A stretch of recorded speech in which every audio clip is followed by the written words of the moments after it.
I paid the florist, and Rosie pressed the single champagne rose into my hand, its petals a soft, buttery yellow. How many does that make now? Goodness, even I'm losing track. Rosie beamed, the laugh lines around her eyes crinkling affectionately, looking at me like a potential son-in-law. 98. I announced proudly. Oh my word. Rosie clapped her hands together. Where on earth does one find such a devoted young man anymore? I straightened my shoulders, smoothing the lapels of my suit. How do I look, Rosie? Sharp enough. Sharper than any movie star. But are you freezing, dear? Just a suit in this weather? Ah, youth. Risking your health for romance. She gently brushed a speck of pollen from my sleeve. If I were 20 years younger, and a man sent me 98 roses. Heavens, I wouldn't have lasted past 38. Whoever this young lady is, she's incredibly fortunate. It's still under wraps. I grinned, waving goodbye. Such mystery. You must bring her by once you've won her heart. Absolutely. Just one more rose. Then, I would have fulfilled my promise. And Sophie Sue would give me her final answer. 98 days, 98 champagne roses, 98 hopeful vigils beneath her window. Would it be enough to finally capture her heart? For the first 30 days, I admit, my focus was purely on winning. Sophie had to be mine. But by the 60th rose, doubt had crept in. Her polite, but persistent coolness made me falter. I considered giving up. My partner at the precinct, however, kept encouraging me with his relentless 3 pillars of persistence, endure humiliation, embrace audacity, and practice unyielding tenacity. I trusted him. Around the time I delivered the 45th rose to Sophie, he'd already successfully employed 2 of those pillars to win over Chloe Pei, Sophie's roommate. A living testament to the method. By the 90th rose, something else had shifted within me. I loved Sophie deeply. Even if she ultimately chose someone else, I wouldn't shatter completely. I had poured my heart out, genuinely fought for love. The desperate need to possess her had lessened, replaced by a quiet sense of acceptance, of having given my absolute best. You don't always have to possess the one you love, or so the saying goes. But deep down, how could I not ache for just one word, one sign, that she might feel something too? I arrived downstairs at her apartment building, settling into my usual spot. Sophie always left for work around 8:35 a.m. I shifted the rose between my hands, tucking the free one into my pocket against the late autumn chill. My partner used to stand this post with me when he was chasing Chloe, claiming solidarity. Now, thoroughly smitten, he was impossible to rouse before noon. He'd called me late last night, sounding agitated about something, but hung up abruptly, likely eager to get back to Chloe. I gazed up at her 4th-floor window, feeling like a devout worshiper awaiting a divine appearance. Early morning shoppers, mostly elderly neighbors, smiled knowingly as they passed, recognizing the ritual. The yellow rose was my silent signature. Her curtains remained drawn. A knot of anxiety tightened in my stomach. Suddenly, a piercing scream ripped through the morning air. The curtains were flung open violently. Sophie pushed the window wide, her eyes wild and unfocused. Her gaze darted frantically before locking onto mine below. For the first time, she leaned out, her voice urgent, desperate. Ethan Goo, get up here. Now. Inside, Chloe Pei was slumped on the sofa, hair disheveled, face pale and clammy, trembling violently. Sophie was pressing a glass of warm water into her hands. The air hung thick with the unmistakable, coppery smell of blood. A beige coat lay crumpled on the bathroom floor, stained with dark, dried blood that also smeared the tiles. In the sink rested a long, serrated kitchen knife, its blade crusted red. Are you okay? I asked Fiona immediately, my concern overriding the shock of the scene. She shook her head, still focused on comforting Chloe. Chloe had discovered the gruesome scene. Sophie, who had her own bathroom, had been oblivious until Chloe's scream alerted her just as she was getting ready for work. The coat was Sophie's. Who could have done this? I murmured, examining the coat. It was hers, a plush beige trench. A dark splatter marked the front. We don't know, Sophie cried, Chloe nodding mutely beside her. A sick prank? But how? Who could have snuck in during the night? My mind raced through possibilities. The coat, Sophie stammered. I put it in the washing machine last night. Meant to start it, but I had a headache and forgot. I carefully unfolded the coat. Tucked inside were a pair of jeans, a brown towel, and a gray knitted hat, all belonging to Sophie. This was personal, deliberate. Who else has keys? They exchanged a look. Just the landlady. Their landlady was a kind, matronly woman, hardly the type for such macabre acts. Besides, my detective instincts screamed that the blood was real. Human blood. I pulled out my phone to call my partner. His girlfriend was traumatized. He needed to be here, but his phone was still off. Annoyed, I started to dial the station when my phone buzzed. It was Deputy Chief Guan. "Ethan, where are you?" his voice boomed. "Up." I glanced at Sophie, who avoided my gaze. "At Sophie Sue's apartment, sir. There's been an incident. Now is not the time for playing detective off-duty, Gu. We have a homicide." "A homicide? Sir, where?" "Contact Captain Hua. She has the scene. Get there. Now." He hung up. I looked apologetically at Sophie, quickly dialed Captain Linda Hua, and braced myself. But nothing could have prepared me for her words. My partner, the one who'd encouraged my pursuit of Sophie, was dead, found murdered in his car near Jade Bridge Park. When I reached the wooded area near Jade Bridge Park, Captain Hua already had the scene cordoned off. Her first words hit me like a physical blow. "Ethan, your partner, his last call was to you. Last night." "What did he say?" "What?" My mind flashed back to the abrupt hang-up. He called around 1 a.m. Woke me up. I thought it was a case. He sounded hesitant, said he wanted to tell me something but was worried it would keep me up, said he'd tell me this morning. "Did you press him?" "Yeah." He started to say something, then stopped, said he'd call back. He hung up kind of fast. I just figured he was busy with Chloe. Only after relaying this scant information was I allowed near the car. He looked strangely peaceful, slumped in the driver's seat, head lolled to the side. The window was down. A casual passerby might not have realized. But, up close, the single, deep stab wound in his lower abdomen was starkly visible. Blood had pooled on the floor mat, soaking the heels of his shoes, the same ones I was wearing. We'd bought them together just last month. Numbness spread through my limbs. My breath hitched. My academy classmate, my best friend, my partner. Gone. We'd always joked darkly about the dangers of the job, but I never truly imagined this. I always tried to have his back. Why wasn't I there? Why did I only find out when his blood had already cooled? Linda put a hand on my shoulder, a silent gesture of support. By the time the initial shock subsided, his body was being carefully removed, covered by a sheet. "Preliminary theory is robbery," Linda said quietly. "His laptop is missing. Bag still here, mouse and charger inside. Killer was probably rushed." Just then, a forensics tech called out, "Captain, found the USB receiver for his wireless mouse." He held up the tiny black dongle. "Where?" "Tucked in the console storage bin, below the gearshift." Back at the station, reviewing security footage from the park's periphery offered little clarity. The spot where he parked was isolated, off camera. But then, a figure emerged from the woods around the estimated time of death. Dressed in a beige trench coat, beanie, and scarf, obscuring the face. The grainy footage, the distance, the darkness, impossible to identify. But the coat. It looked identical to the blood-stained one from Sophie's apartment. I immediately told Linda about the coat, the knife, the scene at the apartment. Teams were dispatched again. This time, forensics confirmed it. The blood on the coat and knife was my partner's. Hairs belonging to both Sophie and Chloe were found on the coat. Plausible given it was Sophie's coat and they shared a living space. But the knife handle yielded only one set of prints. Chloe Pays. Chloe, under questioning again, was distraught. "I didn't. I loved him, how could I?" She repeated her earlier account. Arguing with him, going to bed around 11, waking briefly to find him gone. She insisted she remembered nothing else. Sophie's interrogation yielded no new information either. She reiterated hearing the loud argument around 11 p.m., waiting downstairs, returning to a quiet apartment around 11:30 p.m., and going to sleep near midnight. The similar builds of the two women made the surveillance footage inconclusive based on silhouette alone. But there was something odd about the figure's gait, stiff, unnatural, almost like a man trying to walk like a woman, or vice versa. The crucial break came when Sophie, prompted by further questioning about Chloe's behavior, hesitantly revealed Chloe suffered from occasional sleepwalking episodes, during which her personality seemed to shift, becoming childlike, almost boyish.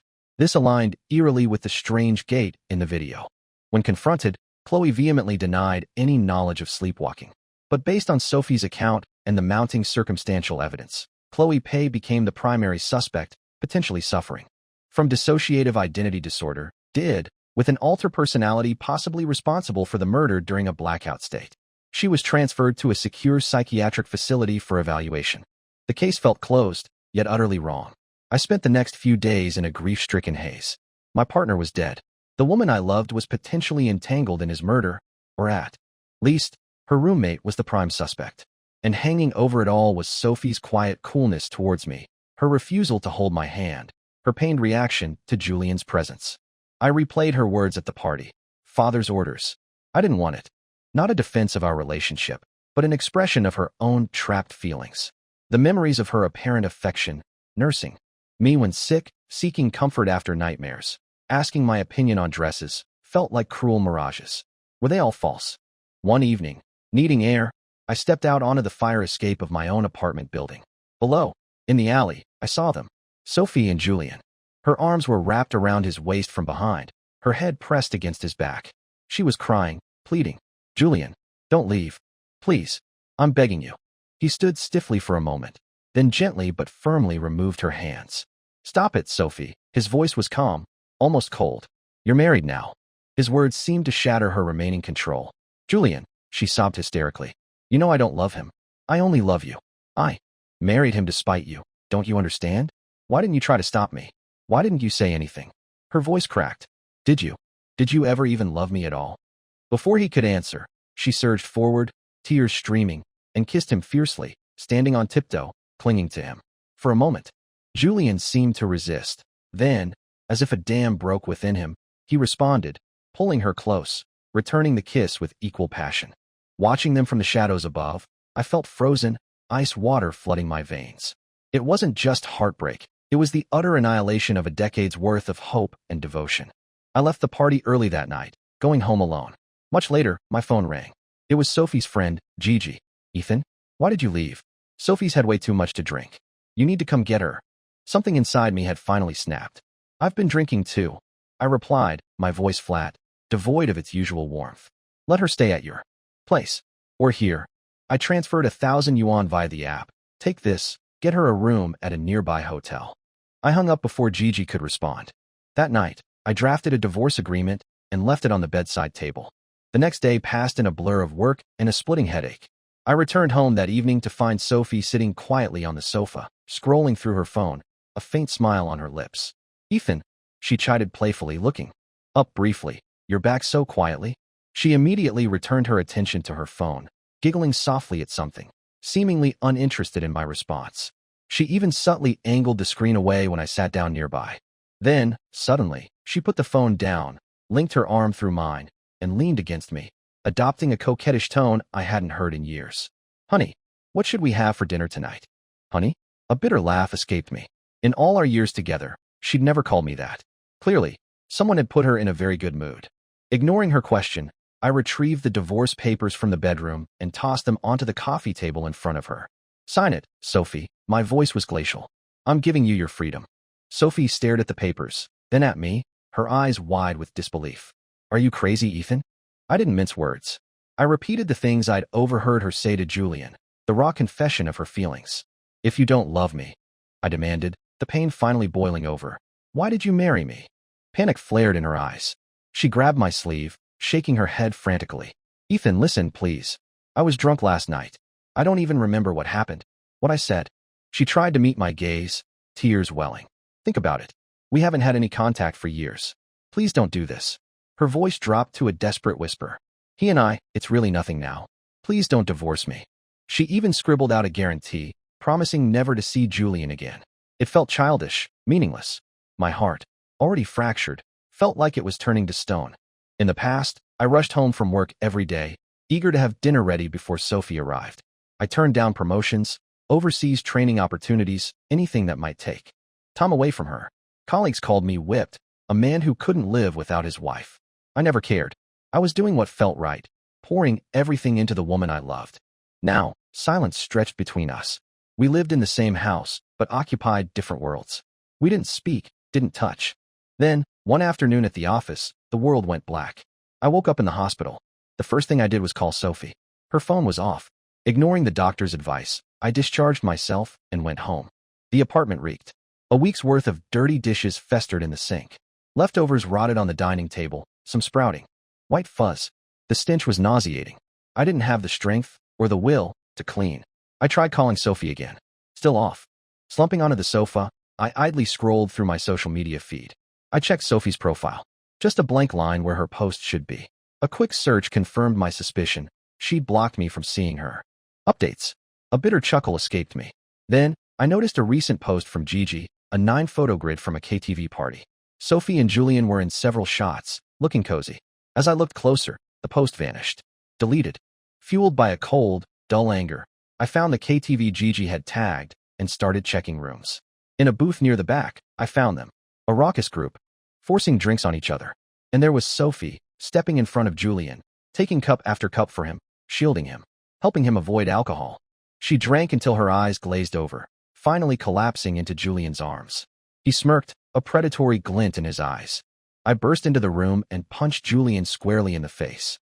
"Get your hands off my wife, you scum." My sudden appearance startled everyone. Julian, smaller than me, staggered back, clutching his bleeding lip, glaring at me with cold fury. "Look closely, Goo," he sneered, regaining his composure with infuriating speed. "Your wife threw herself at me. Control your own woman." My eyes narrowed. Ignoring him, I scooped the semi-conscious Sophie into my arms and carried her out. Back home, I changed her into pajamas, cleaned her up as best I could. Once she was sleeping soundly, oblivious, I retreated to the balcony and lit a cigarette. The smoke curled into the night air, dissipating like the last wisps of my hope. "Ah!"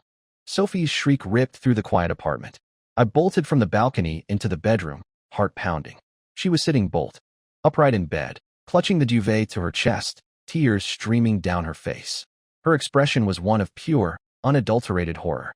"Ethan Goo," she screamed, her voice trembling with accusation. Did you touch me?" I froze, speechless. It was as if she felt violated, as if she needed to preserve her purity for Julian. But I was her husband, her legal, rightful husband. The realization was another brutal blow. The next morning, she knocked timidly on my study door. The moment I opened it, she dropped to her knees, grabbing my legs, sobbing uncontrollably. "I'm sorry, Ethan. I wasn't fully awake last night. I didn't mean." A humorless laugh escaped me. "Seriously, Sophie? Can't you come up with a more original excuse?" My voice was laced with ice. "So protective of your virtue for him, are we?" Her head bowed low. "Yesterday," she mumbled. "It was just an accident. Gigi invited me to her birthday party. I didn't know Julian would be there." I bent down, hooked a finger under her chin, forcing her to look at me. "And the reason you were blocking drinks for him?" She bit her lip so hard it turned white. "He has an alcohol allergy. He can't drink," she whispered. A profound weariness washed over me. This was the woman I devoted my youth to, sacrificed everything for. So naive, so self-destructive, she'd poison herself for a man who clearly cared little for her. I pulled away, turning to close the study door, needing space. As the door swung shut, she cried out in pain. Her hand, still reaching for me, got caught. Tears flooded her eyes again. "He saved my life once. I owe him," she choked out. I vaguely recalled her mentioning it. A school trip years ago, she'd fallen into the water. Julian had pulled her out. I hadn't gone on that trip. My grandmother was ill. That one missed outing. It forged their connection, led to their brief, intense romance. And I, stepping in after he abandoned her, became the rebound, the safe harbor, the fool. "Fine," I sighed, the fight draining out of me. I retrieved the first aid kit and bandaged her bruised fingers. Her mood lifted instantly. She kissed me repeatedly, her relief palpable. Later that night, after a long time, she initiated intimacy. She was eager, affectionate. It felt, unervingly, like the early days of our relationship. Passionate, intense, almost too good to be true. We fell into a pattern of fragile peace, a semblance of normalcy. On our wedding anniversary, I left work early, bought a beautiful bouquet, picked up groceries for all her favorite dishes. As I bustled in the kitchen, the front door burst open. Sophie rushed in, frantic, her eyes wide with panic, heading straight for the bedroom. "Sophie, what's wrong?" I asked, following her, still wearing my apron. She ignored me, rummaging desperately through drawers, muttering to herself, sweat beading on her forehead. Finally, finding nothing, she seemed to notice me standing there. "Ethan," she sobbed, grabbing my arm. Where is our savings passbook?" I knelt beside her, pulling her into a hug, my heart sinking. "What happened, Sophie? Tell me." She hesitated, clearly wrestling with herself. Then, looking me straight in the eye, tears streaming, she said, "I know you'll be angry, but I have to tell you."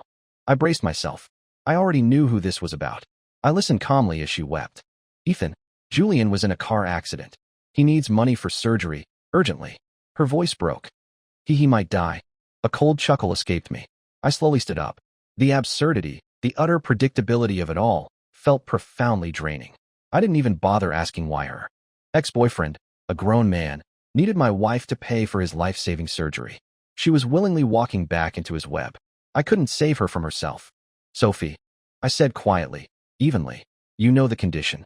If you get involved with him again, we're done. We divorce. She looked torn, anguished, but finally, almost imperceptibly, nodded. The last shred of hope in my heart withered and died. Years of my devotion, loyalty, sacrifice, meaningless compared to the man who had used and discarded her. I transferred the entire balance of the savings account, money she had technically saved, though earned through the allowance I provided, to her account. Tomorrow, I said, my voice flat. Registry office. Be there. After she left, clutching the passbook, I took the anniversary cake, the flowers, the groceries I'd so carefully selected, and dumped them all in the trash. Then I drove back to the office, needing the sterile emptiness of work. The image of her kissing Julian replayed relentlessly in my mind. Driving through the city lights, my hands suddenly felt weak on the steering wheel. A blinding glare, a deafening crash, then darkness. I woke to the sharp, antiseptic smell of alcohol. My head throbbed. Slowly, painfully, I sat up, realizing I was in a hospital room. Where? I mumbled. A calm, unfamiliar voice answered from beside the bed. Central Second Hospital. You were in a car accident yesterday. Nothing too serious from the crash, but... I turned. A doctor in a white coat stood there, holding a chart. But what? He studied the chart, then sighed heavily. But the scans revealed something else. You have advanced stage cancer. I'm afraid you don't have much time left. The words hit me like a physical blow, exploding in my mind. Cancer? No time left. You quack. I snarled, fury mixing with disbelief. What the hell are you talking about? I feel fine. Discharge me now. The doctor remained calm, shaking his head sadly.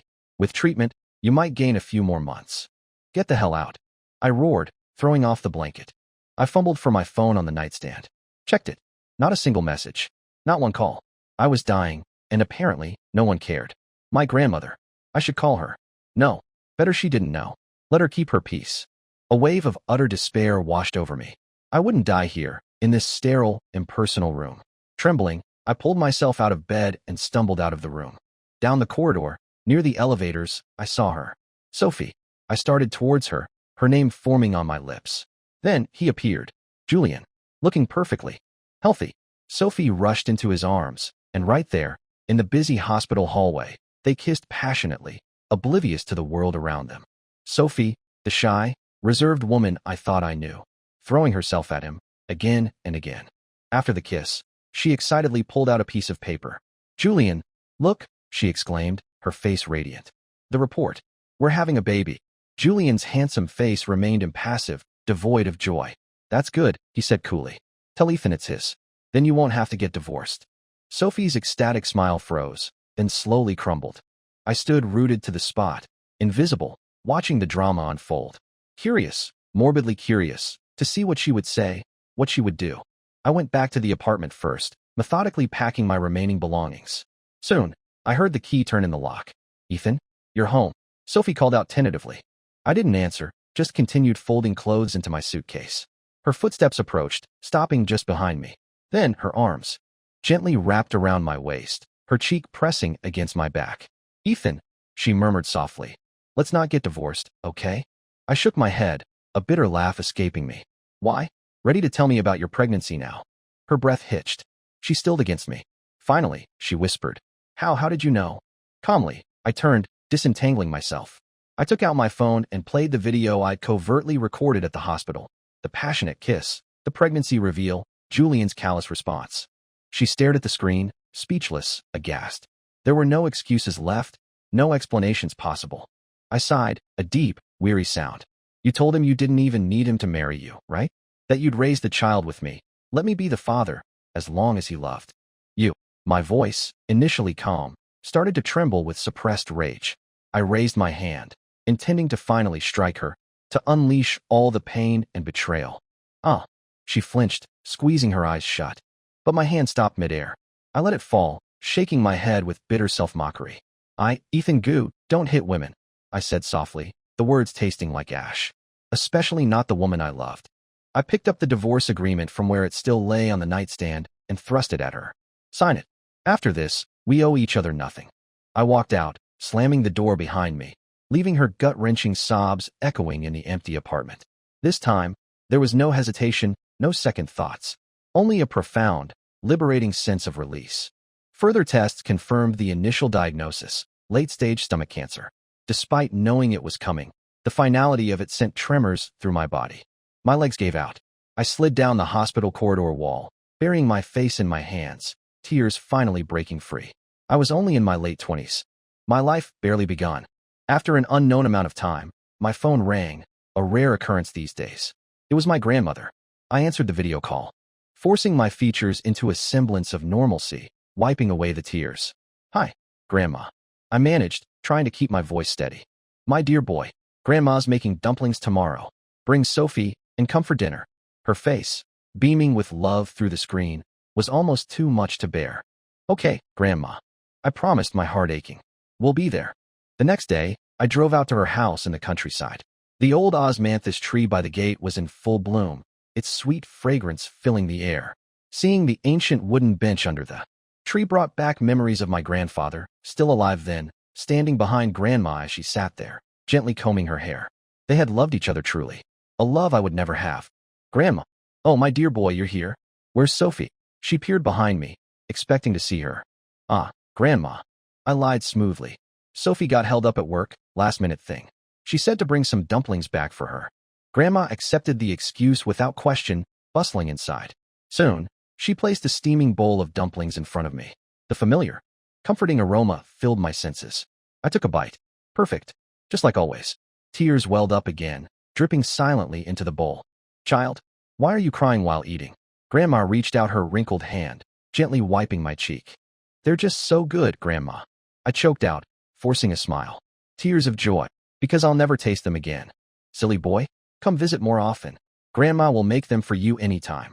Leaving Grandma's that day felt like closing a chapter. I started traveling, visiting the places Sophie and I had once planned to see together. Trips she had always canceled, claiming work was too busy. I'd thought traveling alone would be lonely, but surprisingly, it felt liberating. From the vast grasslands of Inner Mongolia to the stark beauty of the Lus Plateau. From the dazzling night lights of Chongqing's Hongya Cave to the thundering majesty of Huanghuashu Waterfall. From the ethereal blue fluorescent shores of Weizhou Island to the tranquil landscapes of Dali. I wandered, seeking peace, perhaps distraction. One evening in Dali, I found myself in a small, quiet tavern. Folk musicians played softly in the corner. Guests nursed drinks, lost in thought. Across the room, a woman with striking long red hair caught my eye. She held a wine glass, watching me with quiet intensity. Buoyed by the self-discovery of my travels, shedding the last remnants of my old insecurity, I picked up my drink and walked over to her table. "May I join you?" I smiled. She returned the smile, a slight curve of her lips, and gracefully touched her glass to mine. "May you prosper," she toasted, an unusual greeting. I drank mine down. "Why were you watching me?" I asked directly.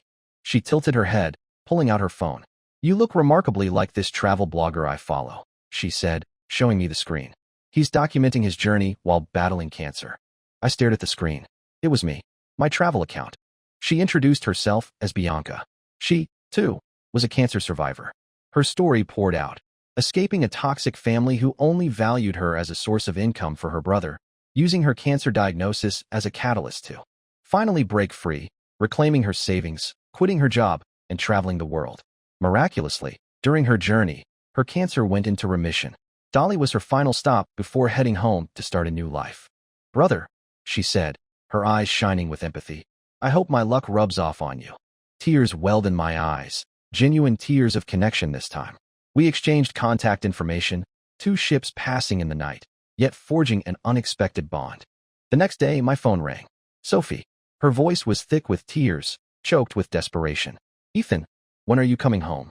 The voice felt both familiar and utterly alien. "Home? What home? I wander the world, no fixed address. Where is this home you speak of?" As I spoke, a sharp pain seized my stomach.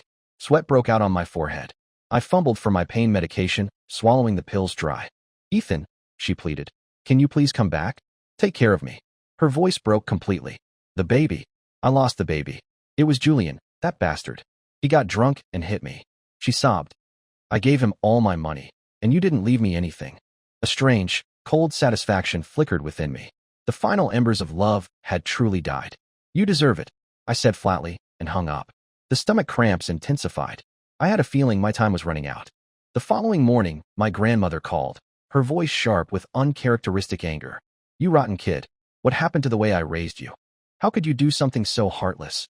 Your wife lost the baby, and instead of being home to care for her, you're off gallivanting around. Her voice trembled with fury. You get back here right now, or the Goof family disowns you. It took a moment to understand. Sophie had lied to her, painted me as the villain, hoping to manipulate Grandma into forcing me back, to take care of her. Sighing, I realized I had no choice but to tell Grandma the truth, the affairs, the betrayal, the divorce. Everything except the cancer. I still wanted to spare her that pain. Understanding dawned in her voice, replacing anger with worry. Life continued, quieter now. Bianca returned home and opened a small handicraft shop with her remaining funds.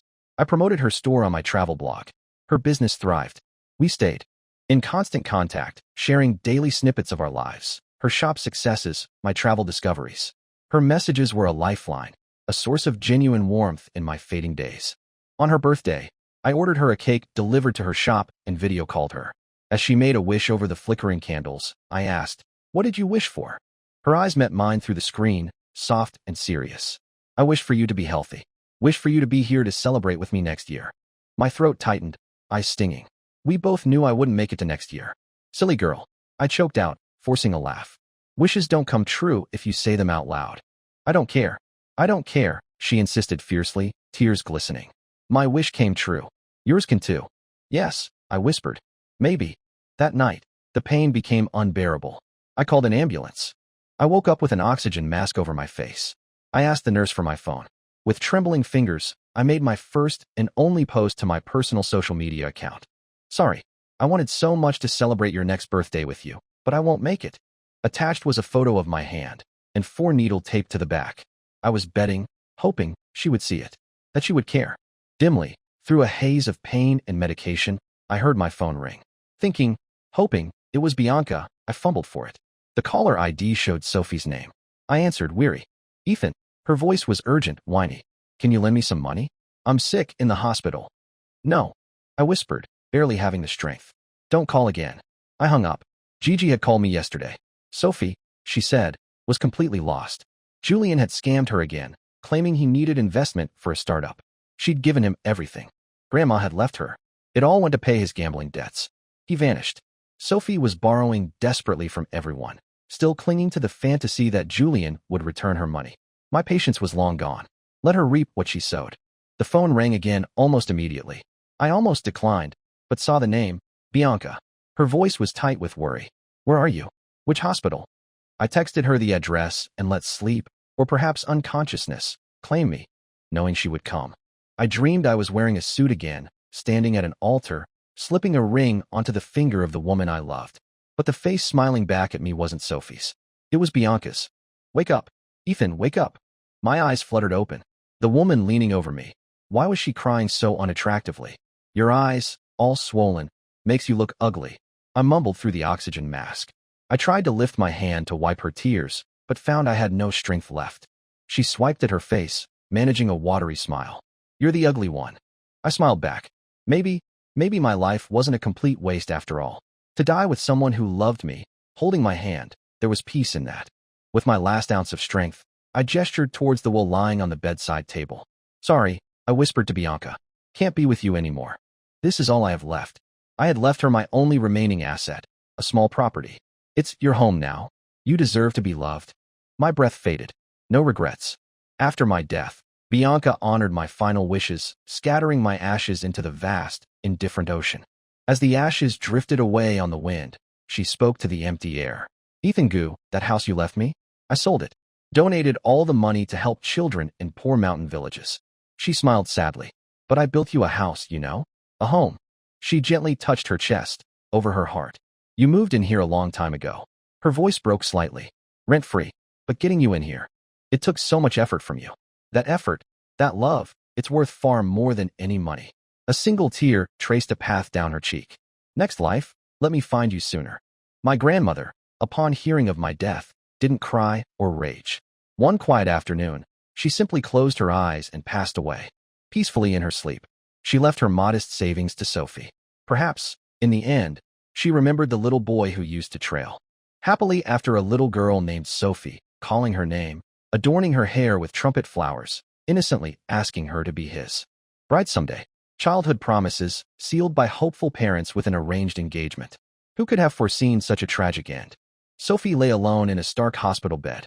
Julian, after stealing her grandmother's legacy, her last safety net, had vanished completely. She stared blankly at the ceiling, the full weight of her choices finally crashing down. Tears tracked silently down her gaunt cheeks, soaking into the thin pillow. It was me, she whispered to the empty room. I threw away my own happiness. I'm the one who deserved to die.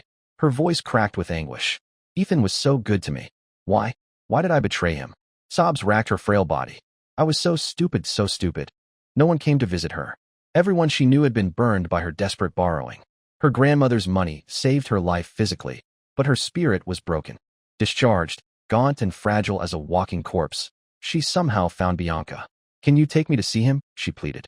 Bianca looked her up and down, recognizing the ghost of the woman who had haunted Ethan's life. He wouldn't want to see you, Bianca said gently, but firmly. He didn't even want a grave. Her voice softened slightly.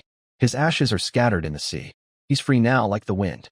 The last flicker of hope died in Sophie's eyes, replaced by utter despair, a mangren, blank confusion, a pain too deep for tears.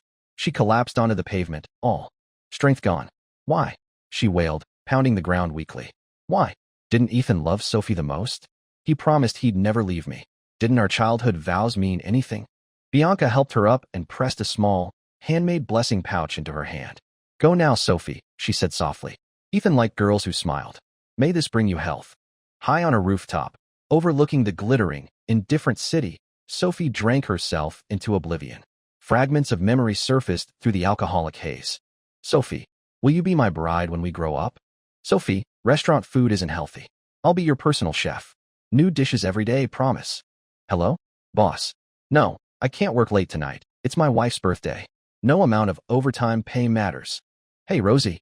99 roses. Make them beautiful. It's my first wedding anniversary.